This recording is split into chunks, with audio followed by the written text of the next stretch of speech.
অনেক যুবক ভাইয়েরা দোয়া করে, আল্লাহ আমার অমুক মেয়েকে পছন্দ, তাকে আমার গার্লফ্রেন্ড বানায় দাও। আছে না এরকম? অনেক মানুষ, অনেক যুবক ভাইয়েরা দোয়া করে, আল্লাহ আমি ব্রাজিলের, আর্জেন্টিনার সাপোর্ট করি, অমুক দলের সাপোর্ট করি, অমুক খেলোয়াড়ের সাপোর্ট করি, আল্লাহ তুমি তাকে জিতাইয়া দাও, জিতাইয়া দিলে তোমার ঘর মসজিদে 5,000 টাকা দান করবো। কথা বলেন, জিনিসটাই তো হারাম।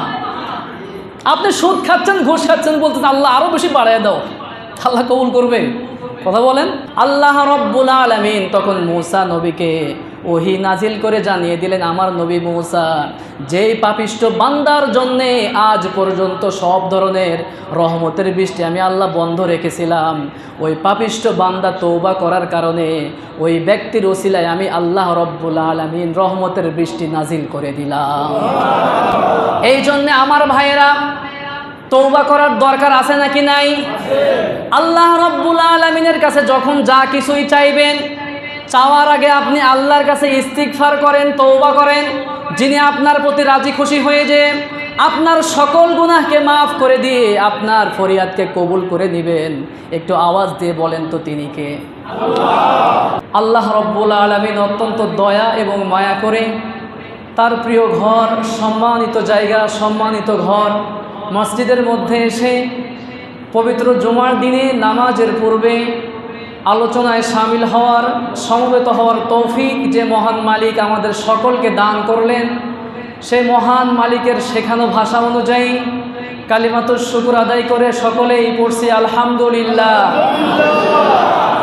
দরুদ সালাম পেশ করছি সর্বকালের, সর্বযুগের সর্বশ্রেষ্ঠ মহামানব, আমাদের সকলের প্রাণপ্রিয় নবী সাইয়্যিদুল মুরসালিন রহমাতুল্লিল আলামিন হযরতে মুহাম্মদুর রাসূলুল্লাহ সাল্লাল্লাহু আলাইহি ওয়াসাল্লামের প্রতি আমরা সকলেই দরদ মাখা কণ্ঠে পড়ছি আল্লাহুম্মা সাল্লি আলাইহি, আল্লাহুম্মা বারিক আলাইহি।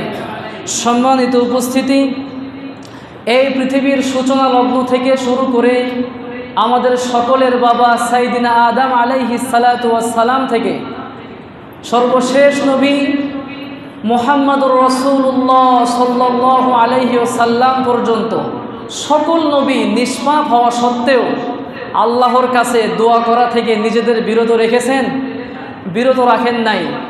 ছোট বড় সকল ক্ষেত্রে সব সময়ের জন্যে আল্লাহর কাছে দোয়া করার মাধ্যমেই সমাধান পাওয়ার চেষ্টা করেছেন। দোয়া শব্দের অর্থই হচ্ছে প্রার্থনা করা, কোনো কিছু চাওয়া। কোনো কিছু চাওয়ার মাধ্যমে আল্লাহর কাছ থেকে আদায় করে নেওয়ার নামই হচ্ছে দোয়া। এই যে আমরা নামাজ পড়তে এসেছি, নামাজটাও কিন্তু দোয়া, সম্পূর্ণটাই দোয়া। নামাজের একটা অর্থই হচ্ছে আল্লাহর কাছে কোনো কিছু চাওয়া, প্রার্থনা করা।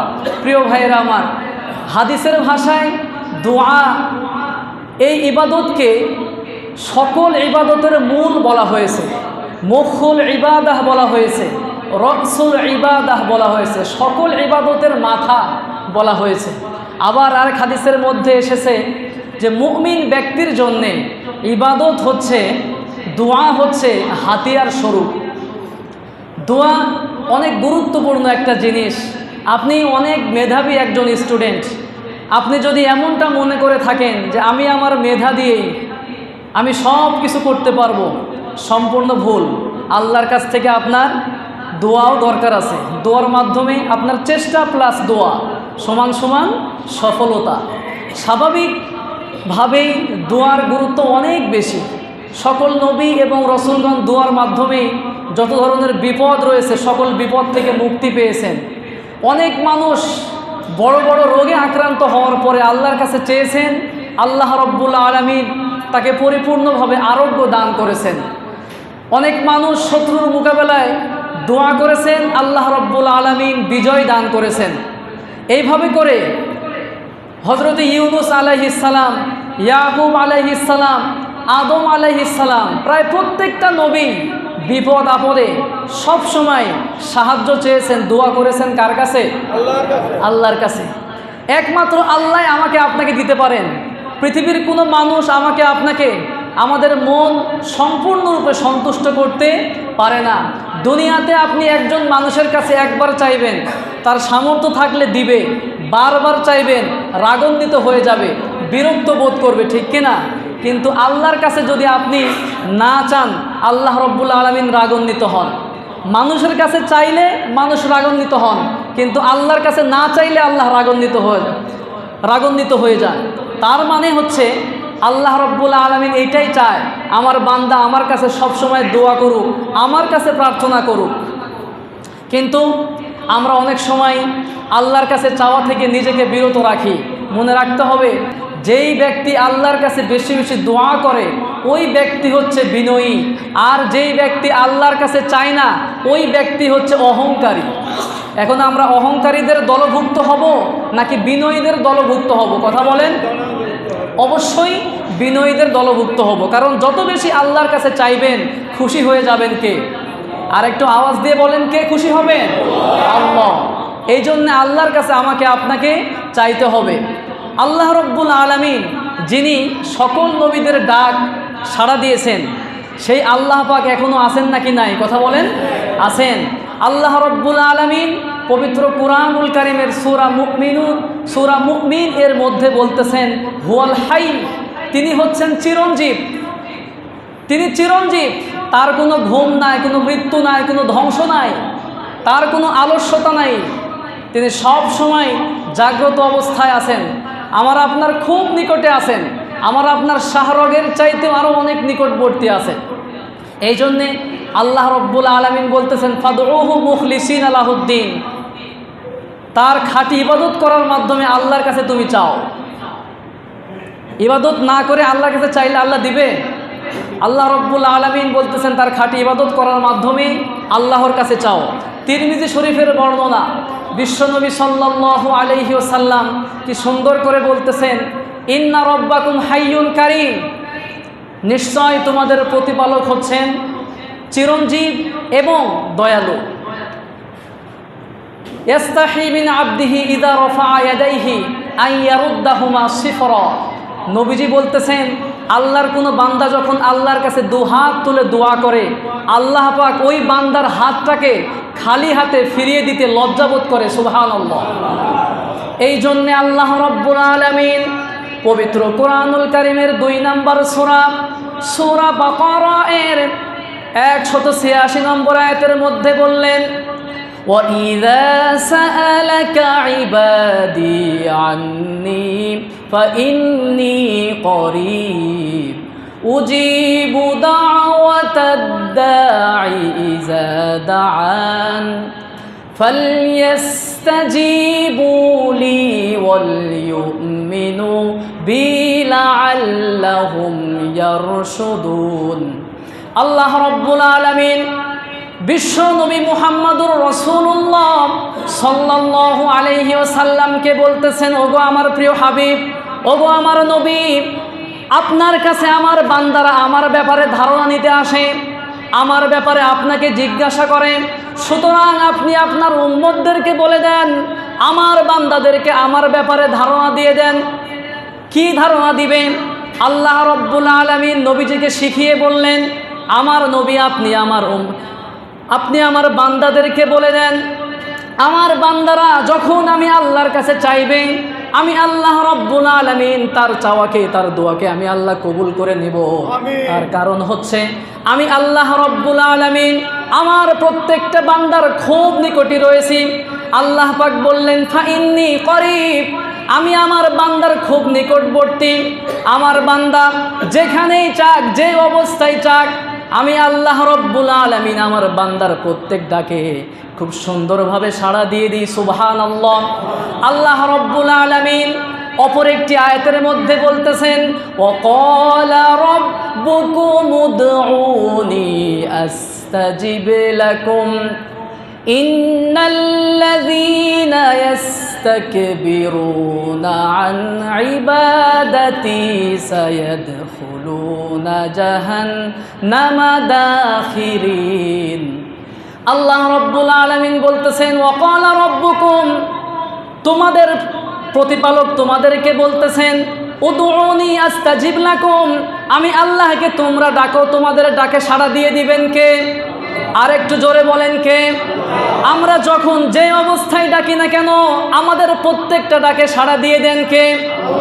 বড় আফসোস লাগে ওই সমস্ত কাফের বেঈমানদের জন্যে যারা আল্লাহকে বাদ দিয়ে অন্যান্য কারো কাছে গিয়ে চায়। আল্লাহ রাব্বুল আলামিন তাদের ব্যাপারে বলতেছেন, লাহু দাওয়াতুল হক ওয়াল্লাযীনা ইয়াদউনা মিন দুনিহি লা ইস্তাজিবুনা লাহুম বিশাইইন ইল্লা কাবাসিতি কাফাইহি ইলাল মাই লিয়াবলুগা ফাহু ওয়া মা হুয়া বিবালিগি ওয়া মা দুআউল কাফিরিনা ইল্লা ফি দালাল। আল্লাহ রাব্বুল আলামিন বলতেছেন, দাওয়াত এবং আহ্বান একমাত্র কার জন্যে? আল্লাহর জন্যে। এরপরে আল্লাহ রাব্বুল আলামিন একটা সুন্দর উপমা দিচ্ছেন, এক্সাম্পল দিচ্ছেন। যারা আল্লাহ রাব্বুল আলামিনকে বাদ দিয়ে অন্যান্য কারো কাছে কোনো কিছু চায়, আল্লাহ বলতেছেন, ওয়াল্লাযীনা ইয়াদউনা মিন দুনিহি লা ইস্তাজিবুনা লাহুম বিশাইইন ইল্লা কাবাসিতি। আল্লাহ বলতেছেন, আমি আল্লাহকে বাদ দিয়ে যারা অন্য কারো কাছে চায় তাদের উপমা কিরূপ আপনারা শোনেন। স্বাভাবিকভাবে দুই হাতটা যদি আপনি পানির দিকে প্রসারিত করে দেন, ওই পানি কি অটোমেটিক্যালি আপনার মুখের মধ্যে আসবে নাকি? কথা বলেন, আসবে? আপনি আপনার দুই হাতটা, আল্লাহ নিজে এক্সাম্পল দিচ্ছেন, যারা আল্লাহকে বাদ রেখে আল্লাহর কাছে না চেয়ে অন্য কারো কাছে চায়। কাফের বেঈমানেরা কি আল্লাহর কাছে চায়? তারা বিভিন্ন দেবদেবী বানিয়ে নিজের হাতে খড়কুটা দিয়ে পাথর মাটি দিয়ে তৈরি করে নিজেরাই নির্মাণ করার পরে তাদের কাছে গিয়ে তারা মাথা নত করে চায়।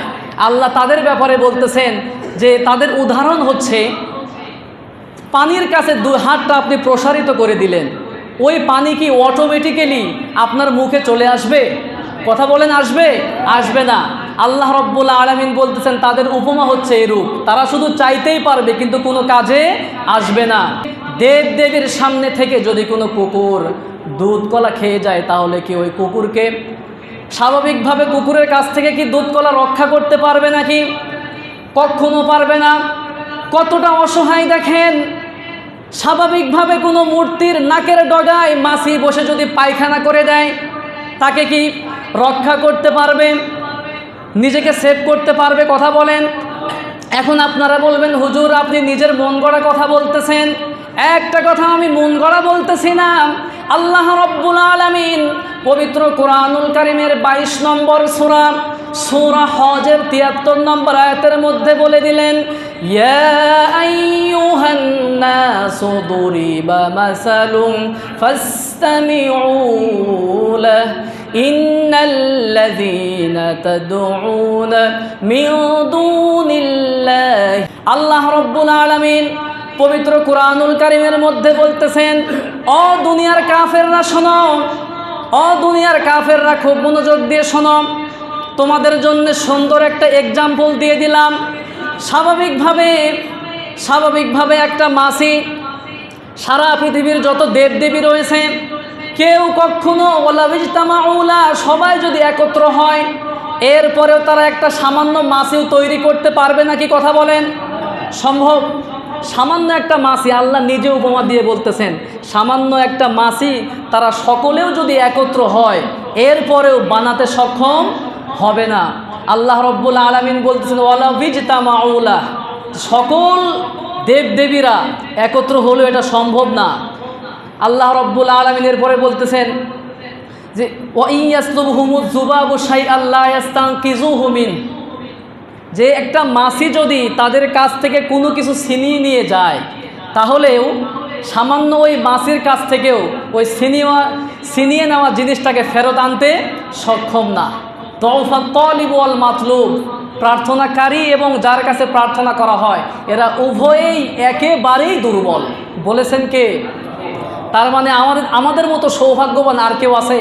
আমরা সর্বকালের শ্রেষ্ঠ নবীর শ্রেষ্ঠ উম্মত, আল্লাহর কাছে চাইতে দেরি কিন্তু কোনো কিছু দিতে দেরি হয় না। কিন্তু আমরা চাওয়ার মতো চাইতে পারি না বিধায় আল্লাহ রাব্বুল আলামিন আমাদের চাওয়াগুলোকে কবুল করেন না।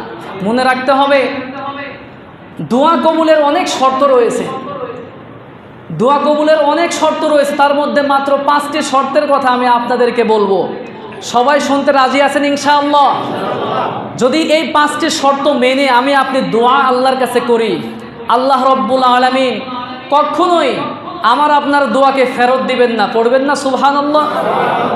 এই 5টি শর্ত মেনে আমাকে আপনাকে দোয়া করতে হবে, তাহলেই আল্লাহ রব্বুল আলামিন আমার আপনার দোয়াকে কবুল আর মঞ্জুর করে নেবেন। নাম্বার 1, 1 নাম্বার শর্ত হচ্ছে নেক আমল আপনি করেছেন, নেক আমল করার পরে আপনি ওই নেক আমলকে ওসিলা করে যদি আল্লাহর কাছে চান, তাহলে আমার আপনার দোয়াকে যিনি কবুল আর মঞ্জুর করে নেবেন, একটু আওয়াজ দিয়ে বলতে হবে তিনি কে? আমার ভাইরা, নামাজ পড়তে আমরা আসলাম, নামাজের পরে যদি আমরা আল্লাহর কাছে দোয়া করি, আল্লাহ পাক আমাদের দোয়াকে কবুল করবেন কি করবেন না? আমরা কুরআনুল কারীম তেলাওয়াত মাঝে মধ্যে করে থাকি, কুরআনুল কারীমের তেলাওয়াত করার পরে যদি আল্লাহর কাছে হাত উঠিয়ে কোনো কিছু চাই, আল্লাহ পাক আমাদেরকে দিবেন কি দিবেন না? কথা বলেন। দান করতেছি, সদকা করতেছি, ভালো কোনো কাজ আমরা করতেছি, এরপরে আল্লাহর কাছে একটু দোয়া করি, আল্লাহ রব্বুল আলামিন কবুল করে নেবেন। পড়েন সুবহানাল্লাহ। আমার ভাইয়েরা, দোয়া কবুলের 2 নাম্বার শর্ত হচ্ছে আপনি যখন দোয়া করবেন, আল্লাহর কাছে চাইবেন, চাওয়ার আগে আল্লাহর কাছে একটু ইস্তিগফার করে নেন, তওবা করে নেন, মাফ চেয়ে নেন, নিজেকে একটু লজ্জাবনত করেন। আল্লাহর কাছে নিজেকে ছোট করলে আমাদের লস হবে? কথা বলেন। আমরা তো গোলাম, গোলামের ঘরের গোলাম। আল্লাহ রব্বুল আলামিন আমাদেরকে যে মানুষ হিসেবে সৃষ্টি করেছেন, এটা তো আমাদের ভাগ্য। কথা বলেন। আল্লাহ ইচ্ছা করলে মানুষ ব্যতীত অন্য কোনো কিছু তো বানাতে পারতেন কি না? কিন্তু আল্লাহ পাক বড় দয়া করে মায়া করে আমাকে আপনাকে আশরাফুল মাখলুকাত, সৃষ্টির সেরা জীব মানুষ বানিয়েছেন। সুবহানাল্লাহ। প্রিয় ভাইয়েরা আমার, আল্লাহর কাছে আপনি নিজেকে যত ছোট করে উপস্থাপন করবেন, প্রেজেন্ট করবেন, আল্লাহ পাক তত বেশি আপনার প্রতি রাজি এবং খুশি হয়ে যাবে। সুবহানাল্লাহ। এই জন্যে যখনই আল্লাহর কাছে কোনো কিছু চাইবেন, নিজের পাপের কথা স্মরণ করে আল্লাহর কাছে তওবা করে এরপরে আল্লাহর কাছে আপনি হাত তুলবেন, দেখবেন আল্লাহ রব্বুল আলামিন খুশি হয়ে আপনার জীবনের সকল গুনাহ তো মাফ করবেন, পাশাপাশি আপনি যা কিছু আল্লাহর কাছে চাইতেছেন সেটাও আল্লাহ পাক আপনাকে দিয়ে দিবে। সুবহানাল্লাহ। আল্লাহ রব্বুল আলামিনের দয়া মায়া কেমন বেশি, এক হাদিসের মধ্যে এমন এসেছে যে আপনার জীবনের গুনাহ আর কত বেশি, এর চাইতে হাজার হাজার কোটি গুণ বেশি আল্লাহর দয়া এবং মায়া আমার আপনার প্রতি। সুবহানাল্লাহ। সাইয়্যিদিনা মূসা আলাইহিস সালামের কথা আপনারা শুনেছেন। মূসা আলাইহিস সালামের সময়ে একবার দুর্ভিক্ষ দেখা দিল, ফল ফসল সব কিছু নষ্ট হওয়া শুরু হলো, মানুষের কষ্ট এত বেশি বেড়ে গেল। একটা সময়ে বনি ইসরায়েলের মানুষেরা মূসা কালিমুল্লাহর কাছে এসে বললেন, ওগো আল্লাহর নবী মূসা, আপনি তো আল্লাহর কাছে দোয়া করলে আল্লাহ পাক দোয়াকে ফেরত দেন না, সুতরাং আপনি আমাদের জন্য দোয়া করেন যাতে করে এই দেশ থেকে দুর্ভিক্ষ দূর হয়ে যায়, আল্লাহর রহমতের বৃষ্টি যেন নাজিল করে দেন। মূসা আলাইহিস সালাম তার উম্মতদেরকে বলে দিলেন, আগামীকালকে একটা ময়দানে সবাই জড়ো হয়ে যাও, জমায়েত হয়ে যাও, আল্লাহর কাছে দোয়া করা হবে, আল্লাহ রব্বুল আলামিনের কাছে দোয়া হবে, তোমরা সবাই একটা ময়দানে উপস্থিত হয়ে যাও, হাজির হয়ে যাও। পরবর্তী দিনে সব মানুষ একত্র হয়ে গেল, প্রায় ৭০,০০০ মানুষের জমায়েত হলো। মূসা আলাইহিস সালাম আল্লাহর কাছে দোয়া শুরু করলেন, অনেক লম্বা সময় ধরে আল্লাহর কাছে দোয়া করলেন, এরপরেও তো বৃষ্টি হচ্ছে না। মূসা আলাইহিস সালাম তিনি আল্লাহ রব্বুল আলামিনকে বললেন, ওগো রব্বুল আলামিন, আমি যতদিন তোমার কাছে দোয়া করেছি সব দোয়াই তো তুমি কবুল করেছো, আর আজকে আমার দোয়া কেন আপনি কবুল করতেছেন না? ওয়ালাম আকু বিদুআইকা রব্বি শাকিয়া, পৃথিবীতে যতদিন পর্যন্ত আমি মূসা আল্লাহর কাছে দোয়া চেয়েছি, আল্লাহ পাক আপনাকে খালি হাতে আমাকে ফেরত দেন নাই, কিন্তু আজকে কি কারণে আপনি আমাকে নিরাশ করতেছেন? কেন আপনি আজকে আমার দোয়া কবুল করতেছেন না?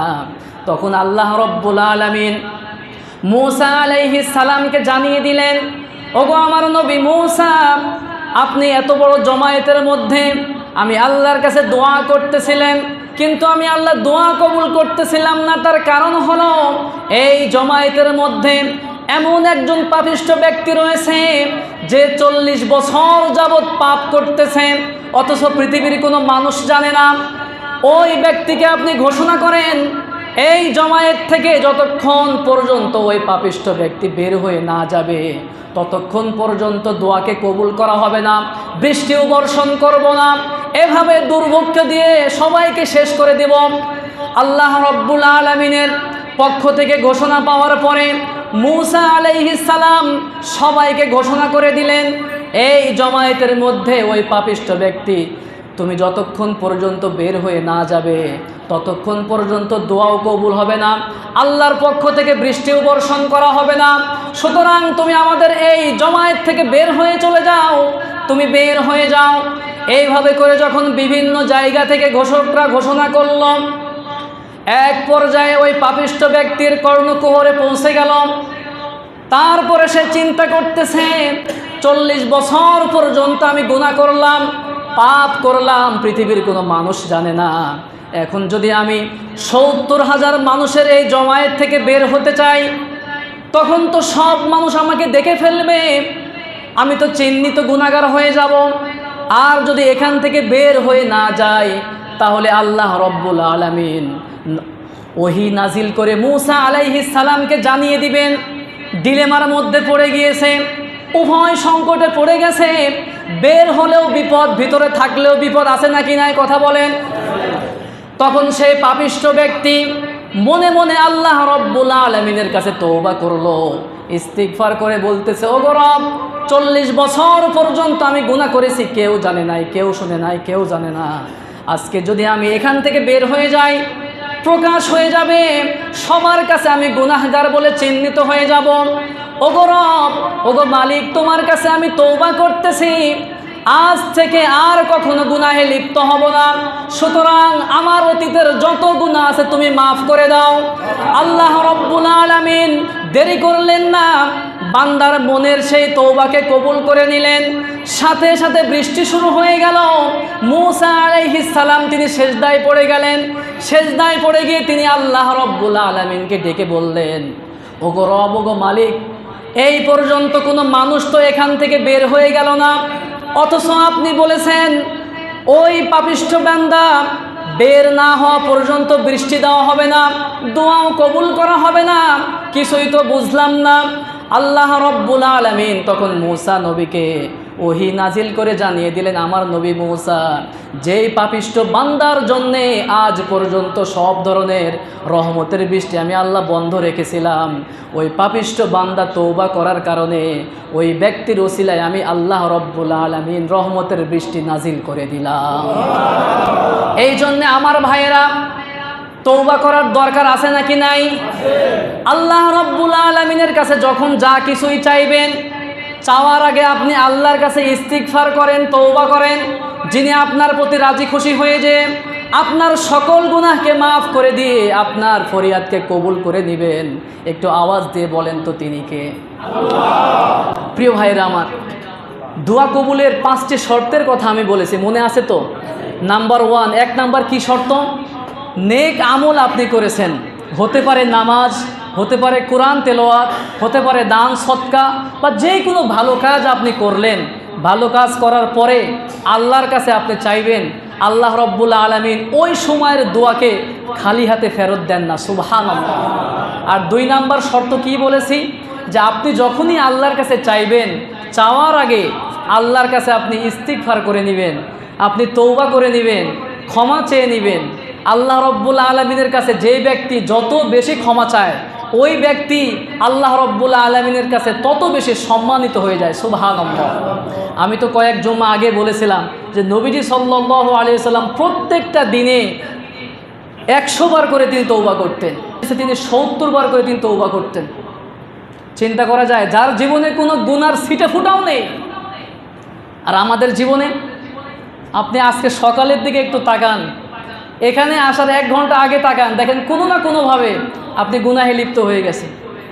এই জন্য আল্লাহর কাছে চাওয়ার আগে আপনি নিজেকে আল্লাহর কাছ থেকে তওবা করে নিজের জীবনের সকল গুনাহকে মাপ চেয়ে নেন, ইস্তিগফার করেন, আল্লাহ পাক খুশি হয়ে যাবে। আর নাম্বার 3, দোয়া কবুলের 3 নাম্বার শর্ত হচ্ছে ইসমে আজম। আল্লাহ রব্বুল আলামিনের গুণাবলী অনেক নাম রয়েছে, এটা নিয়ে মুহাদ্দিসিনে কেরাম মুফাসসিরিনে কেরাম বিভিন্ন মত পোষণ করেছেন। সঠিকভাবে কেউ কোনটা যে ইসমে আজম বলা সম্ভব হয় নাই। ইবনে আব্বাস রাদিয়াল্লাহু আনহু তিরমিজির বর্ণনায় হাদিস এসেছে, আবু দাউদ শরীফের বর্ণনায় হাদিস এসেছে। ইবনে আব্বাস রাদিয়াল্লাহু আনহু তিনি বলেন, এটা হচ্ছে আল হাই আল কাইয়ুম, আল্লাহ রাব্বুল আলামিনের যতগুলো নাম রয়েছে তার মধ্যে এই দুইটি নাম হতে পারে ইসমে আজম। কেন? যে এই ইসমে আজম পড়ে পড়ে অতীতে অনেক সাহাবাই কেরাম রাদিয়াল্লাহু আনহুম যখনই আল্লাহর কাছে দোয়া করেছেন, আল্লাহ রাব্বুল আলামিন কবুল করে নিয়েছেন। সুবহানাল্লাহ। আবার আরও একটি বর্ণনার মধ্যে এসেছে, বদরের প্রান্তরে যখন জিহাদ যুদ্ধ শুরু হয়ে যাবে, মাত্র 313 জন সাহাবী, তাও নিরস্ত্র, কোনো অস্ত্র নাই, কোনো ট্রেনিং নাই, কিচ্ছু নাই, আর অপোজিটে 1000 সশস্ত্র অবস্থায় সৈনিক, কাফেররা সশস্ত্র অবস্থায় ট্রেনিং প্রাপ্ত, তাদের সঙ্গে যুদ্ধ হবে। এটা কি সম্ভব?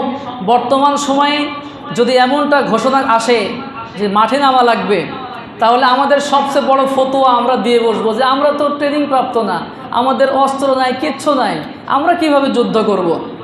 কিন্তু ওই সময় সাহাবায়ে কেরাম এগুলো ভাবেন নাই, কারণ ভরসা করেছেন কার উপর? আল্লাহর উপর। নবীজি সাল্লাল্লাহু আলাইহি ওয়াসাল্লাম সেজদায় পড়ে আল হাইয়ু আল কাইয়ুম এই দুইটি নাম ধরে ধরে আল্লাহ রাব্বুল আলামিনের কাছে চেয়েছিলেন, বিজয় চেয়েছিলেন।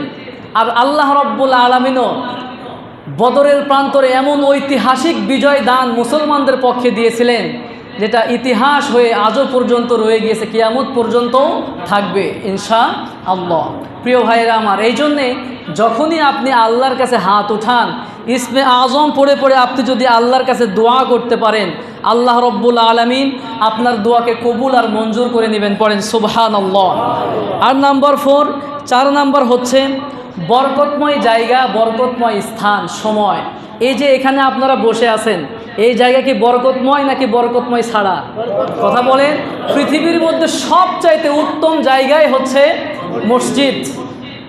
আপনারা পড়েন না ছোটবেলায়, আহাব্বুল বিলাদি ইলাল্লাহি মাসাজিদুহা ওয়া আবগাদুল বিলাদি ইলাল্লাহি আসওয়াকুহা। পৃথিবীর মধ্যে সবচেয়ে সুন্দর জায়গা, আল্লাহর কাছে সবচেয়ে পছন্দের জায়গা হচ্ছে মসজিদ।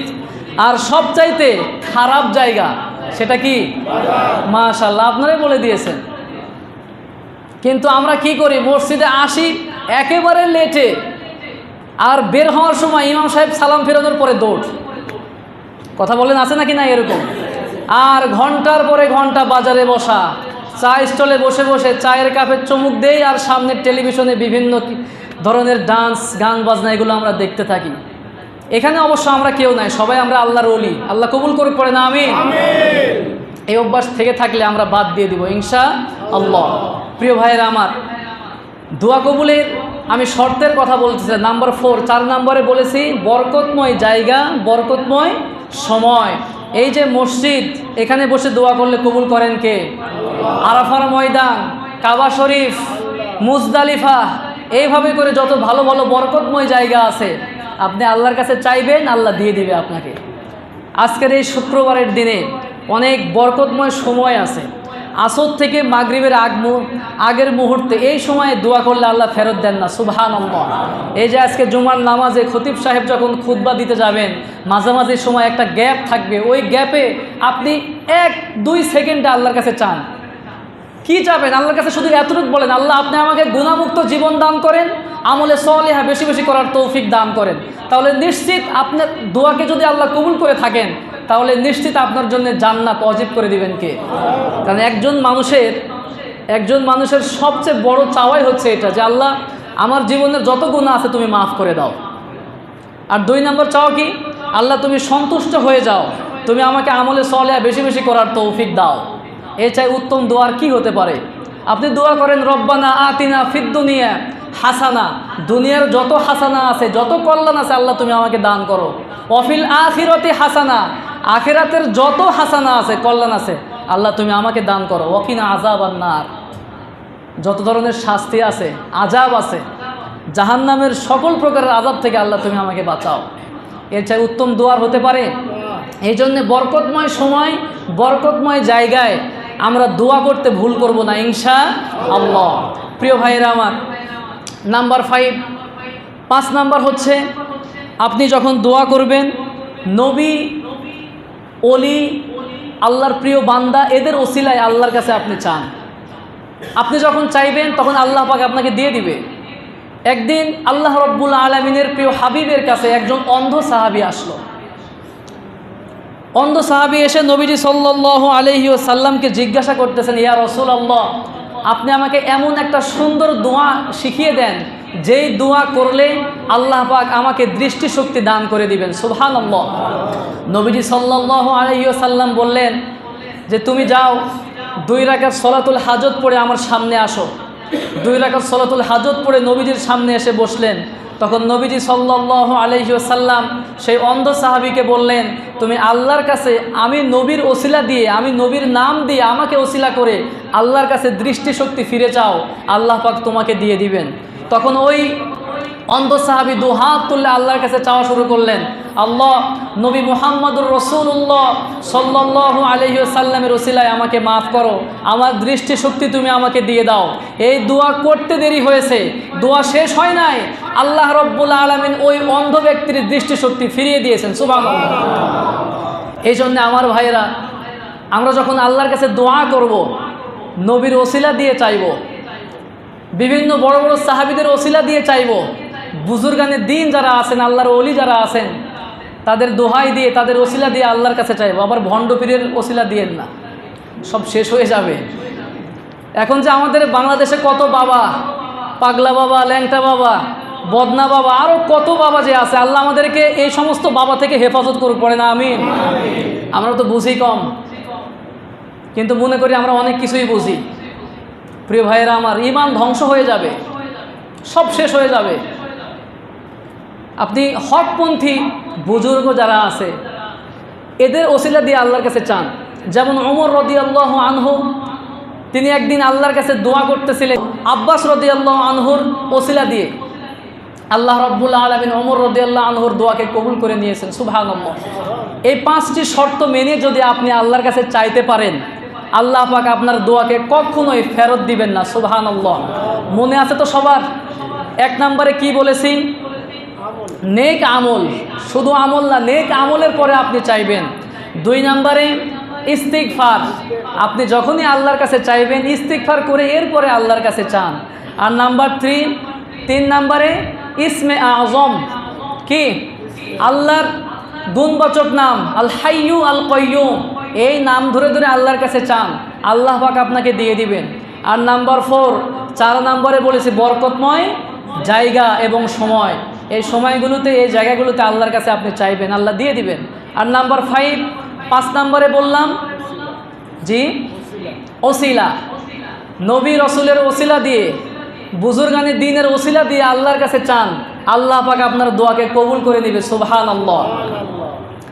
আর 5টি কারণে আল্লাহ রব্বুল আলামিন আপনি যতই চান দোয়া কবুল করেন না। শুনবেন, সময় তো শেষ হয়ে গেছে, খুব সংক্ষেপে বলি। 1 নাম্বার, যে সমস্ত কারণে আপনার দোয়া কবুল হয় না তার মধ্যে নাম্বার 1 নাম্বার হচ্ছে হারামখোর। কষ্ট পাইতেছেন? আমরা এখানে যারা আছি সবাই হালাল খাবার তৌফিক দান করুক, পড়ে না আমিন। বিশ্বনবী সাল্লাল্লাহু আলাইহি ওয়াসাল্লাম হাদিসের ভাষায় বলেছেন, যারা হারাম খায়, হারাম পোশাক পরে, আল্লাহ রব্বুল আলামিন তার দোয়া কবুল করেন না। মাতআমুহু হারাম ওয়া মালবাসুহু হারাম ওয়া ইয়াকুলু ইয়া রাব্বি আন্না ইউস্তাজাবু। নবীজি সাল্লাল্লাহু আলাইহি ওয়াসাল্লামের কাছে এসে একজন বলতেছে, ইয়া রাসূলুল্লাহ, দোয়া করা হয় কবুল হয় না, তার কারণ কি?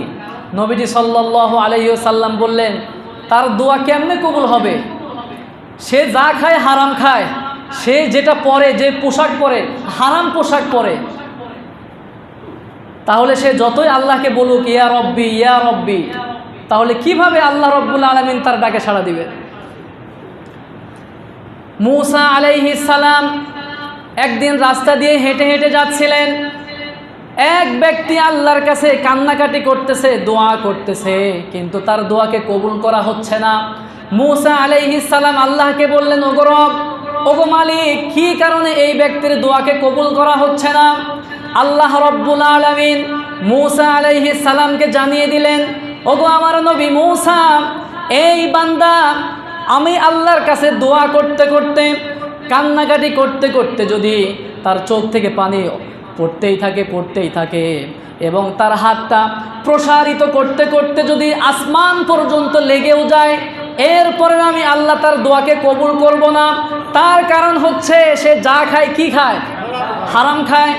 হারামখোরের দোয়া আল্লাহ কবুল করে না। সুতরাং আমাদের মধ্যে যদি কোনো হারাম উপার্জন থেকে থাকে, আল্লাহর কাছে তওবা করি, হালাল খাওয়ার চেষ্টা করি। আমরা কম খান কিন্তু হালাল খান। হারামের জবাব আপনি আল্লাহর কাছে কিভাবে দিবেন? পারা যাবে? কথা বলেন, সম্ভব না। আর 2 নাম্বার হচ্ছে, দোয়ার সময় আপনার অন্তরকে গাফেল রাখবেন না। আমরা অনেক সময় দোয়া করতেছি, ইমাম সাহেব হুজুর দোয়া করতেছে, আমরা আমিন আমিন বলতেছি, মন চলে গিয়ে আছে আমার ওই ব্যবসা বাণিজ্যে, আমার মন চলে গিয়েছে ওই ক্ষেত খামারে। নবী মূসা আলাইহিস সালাম তিনি রাস্তা দিয়ে হেঁটে হেঁটে যাচ্ছেন, এক ব্যক্তি অতিরিক্ত কান্নাকাটি করতেছে, দোয়া করতেছে, দোয়া কবুল করা হচ্ছে না। মূসা আলাইহিস সালাম আল্লাহকে বললেন, কি ব্যাপার আল্লাহ, আমার যদি সামর্থ্য থাকতো আমি এই ব্যক্তির যত প্রয়োজন আছে, যা চাচ্ছে, আমি মূসা পূরণ করে দিতাম। আল্লাহ তুমি কেন পূরণ করতেছো না? আল্লাহ রব্বুল আলামিন বলতেছেন, মূসা তুমি দেখতেছো এই ব্যক্তি খুব কান্না করতেছে, কিন্তু তুমি তো জানো না এর মনের ভিতরে কি চলতেছে। আমার মনে কি আছে আপনি জানেন, আপনার মনে কি আছে আমি জানি, কিন্তু আমার আপনার মনের মধ্যে কি আছে জানেন কে? কারণ ইন্নাল্লাহা আলিমুম বিযাতিস সুদূর।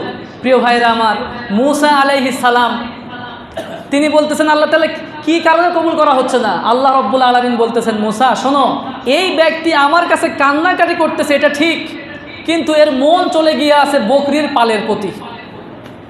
তাহলে আমি আল্লাহ কিভাবে দোয়া কবুল করব? তার অন্তর তো গাফেল। গাফেল ব্যক্তির দোয়া আল্লাহ কবুল করেন না। আমরা যখন দোয়া করব একনিষ্ঠভাবে কি চাচ্ছি এদিকে মনোযোগী হয়ে চাওয়া লাগবে।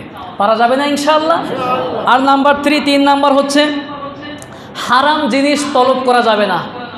এটা তো আমাদের দেশে অহরহ অনেক যুবক ভাইরা দোয়া করে, আল্লাহ আমার অমুক মেয়েকে পছন্দ, তাকে আমার গার্লফ্রেন্ড বানায় দাও। আছে না এরকম? অনেক মানুষ, অনেক যুবক ভাইরা দোয়া করে, আল্লাহ আমি ব্রাজিলের, আর্জেন্টিনার সাপোর্ট করি, অমুক দলের সাপোর্ট করি, অমুক খেলোয়াড়ের সাপোর্ট করি, আল্লাহ তুমি তাকে জিতাইয়া দাও, জিতাইয়া দিলে তোমার ঘর মসজিদে 5000 টাকা দান করবো। কথা বলেন, জিনিসটাই তো হারাম। আপনি সুদ খাচ্ছেন, ঘুষ খাচ্ছেন, বলতেছেন আল্লাহ আরও বেশি বাড়াইয়া দাও, আল্লাহ কবুল করবে? কথা বলেন, হারাম কোনো জিনিস আল্লাহর কাছে চাওয়া যাবে না। প্রিয় ভাইরা আমার, নাম্বার 4 নাম্বার, হিকমতে ইলাহি। আমরা অনেক সময় অধৈর্য হয়ে যাই, আল্লাহর কাছে আমরা চাইতেছি, আল্লাহ দোয়া কবুল করতেছে না, আল্লাহ দোয়া কবুল করতেছে, আমরা এমনটা মনে করে থাকি। কিন্তু না, আমার কোন কাজে মঙ্গল আমি জানি না। আমি মনে করতেছি এই কাজ করতে পারলে আমি অনেক ভালো কিছু করতে পারবো, কিন্তু আল্লাহ রব্বুল আলামিন জানেন যে ওই কাজ করতে গেলে আপনি যদি ওই কাজ করে ফেলেন আপনার ক্ষতি হবে।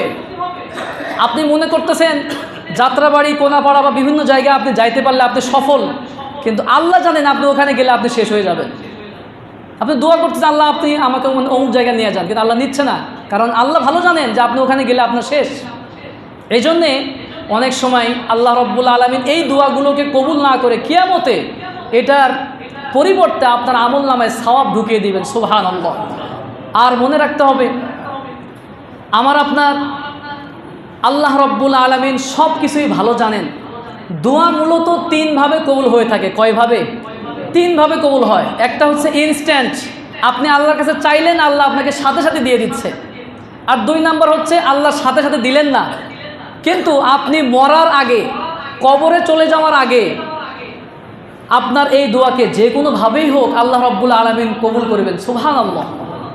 আর নাম্বার 3 নাম্বার হচ্ছে আপনার দোয়া ইনস্ট্যান্ট কবুল হলো না এবং মরণের আগেও কবুল হলো না, কিন্তু কিয়ামতের মাঠে আল্লাহ রব্বুল আলামিন আপনার ওই দোয়াকে কবুল করে নিয়ে আপনাকে জান্নাত পর্যন্ত পৌঁছানোর ব্যবস্থা করে দিবেন। সুবহানাল্লাহ। তখন আমি আপনি আফসোস করে করে বলবো, আল্লাহ দুনিয়াতে তুমি কেন আমার দোয়া কবুল করছিলা? আমার যত দোয়া, সব দোয়া তুমি আখিরাতের জন্যে একদম সুন্দর করে জমায়ে রাখা দিতা, তাহলে তো আমি লাভবান হতাম। এটা হচ্ছে হিকমতে ইলাহি। আর নাম্বার 5, 5 নাম্বার, নবীজি সাল্লাল্লাহু আলাইহি ওয়াসাল্লাম বলেন আল্লাহর প্রতি পরিপূর্ণ আশা ভরসা থাকতে হবে, আস্থা থাকতে হবে। আমরা দোয়া করছি আল্লাহ মনে হয় এটা দিবে না, আল্লাহ মনে হয় এটা দিবে না, আল্লাহ দিবে। তাহলে হাদিসের কুদসির মধ্যে এসেছে আনা ইনদা যন্নি আবদি বি, আমি আমার বান্দার ধারণা অনুযায়ী দিয়ে থাকি। সুবহানাল্লাহ, আমার বান্দা আমাকে যেমন মনে করে আমি তার সঙ্গে এরকম ব্যবহারই করি। সবাই কি কথা ক্লিয়ার, বুঝতে পারছেন?